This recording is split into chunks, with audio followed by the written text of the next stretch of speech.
লাইফটাকে জটিল বানাবেন না। অল্প কয়েকদিনের দুনিয়া এমনিই কেটে যাবে, এটা ওই দিকে যেন না ঠকি, ওইটা খেয়াল রাখবে। ওইখানে ঠকলে সব শেষ, আমও শেষ, সালাও শেষ।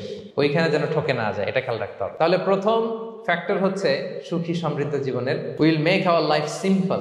সিম্পলিসিটি ইজ দ্য কি টু হ্যাপিনেস। আপনি লাইফটাকে সিম্পল করবেন, আপনি হ্যাপি হবেন। রাসূল সাল্লাল্লাহু আলাইহি ওয়াসাল্লামের জীবনের দিকে যদি তাকান, দেখবেন তিনি তাই করেছেন। সুবহানাল্লাহ।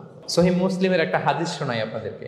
আম্মা জান আয়েশা রাদিয়াল্লাহু তাআলা আনহা বর্ণনা করেন। তিনি বলেন, একদিন সকালবেলা রাসূল সাল্লাল্লাহু আলাইহি ওয়াসাল্লাম আমার বাসায় আসলেন। ফজর নামাজ পড়ে এসে বলতেছে, আয়েশা ফজর নামাজ পড়ে আসছি, ব্রেকফাস্ট করার মতো কিছু আছে ঘরে?